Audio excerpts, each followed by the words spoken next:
Dans notre série d'invitations des candidats à la présidentielle, nous recevons aujourd'hui Jean Lassalle, député de la 4e circonscription des Pyrénées-Atlantiques depuis 2002.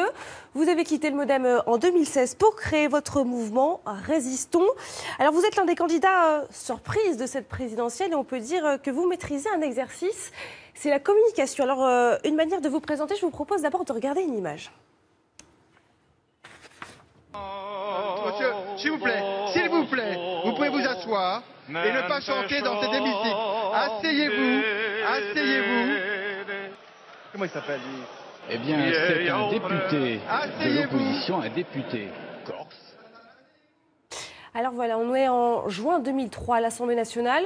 On se rend bien compte donc que votre sens de la communication, bien à vous, ça ne date pas d'hier en fait. Est-ce que vous n'avez pas peur que les Français ne vous prennent pas au sérieux? Mais écoutez, tout est fait en tout cas pour qu'ils ne me prennent pas au sérieux. C'est ça. Je viens de sortir d'une cure médiatique intégrale d'un an et demi. On ne peut pas dire que quand même j'ai été très exposé. En fait, si j'ai été amené à poser des actes tels que celui-là, c'est parce qu'à chaque fois, il y avait un fait décisif de notre vie qui s'est écoulé. Là, c'était les services publics à la française. Plus tard, c'est la désindustrialisation qui m'a conduit à une grève de la faim. Nous avons perdu 750 000 entreprises en 15 ans, il fallait le faire. Mais justement, c'est ça votre méthode à vous quand il va falloir sauver les emplois en tant que président de la République? Ce sera une grève de la faim, par exemple, pour sauver l'emploi? Non, parce que je vais, bien entendu, profondément changer le fonctionnement de notre pays. D'abord, je veux reconstituer un État. Il n'y en a plus, un État adapté à notre pays. Ensuite, il faut que la France retrouve une marge politique et financière qu'elle n'a absolument plus. Ensuite, je retire les troupes du Proche-Orient.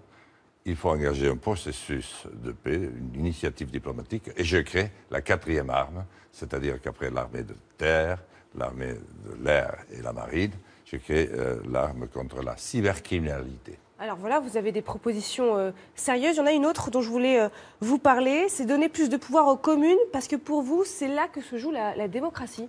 C'est là qu'elle commence. Et c'est l'histoire de notre pays, si singulière. La France, c'est la République et la commune.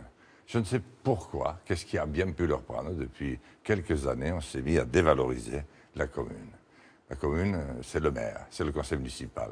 C'est ce grâce à qui notre pays tient encore debout. Parce que monsieur le maire et ses adjoints font en sorte que Pierre n'attaque pas Paul et que Louisette ne les mette pas tous les deux au tribunal tous les jours.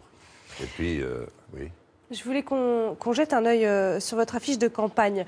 On va la voir, et en la voyant, je n'ai pas pu m'empêcher de penser à celle de Nicolas Sarkozy en 2007, Ensemble, tout devient possible, qui avait lui-même été accusé de plagiat de La Force tranquille de François Mitterrand.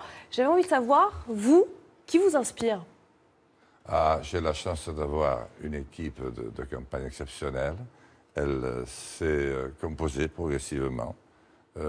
C'est d'ailleurs des hommes, des femmes, des jeunes hommes, des jeunes femmes de très grande qualité qui m'ont rejoint.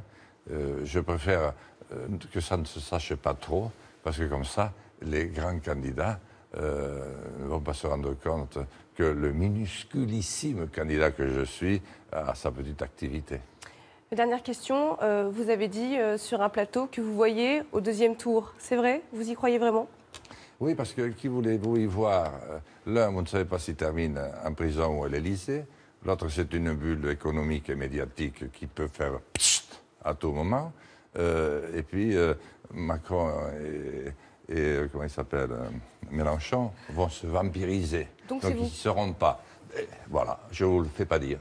Merci beaucoup, Merci. Jean Lassalle, d'avoir été notre invité, en tout cas sur ce 12-13.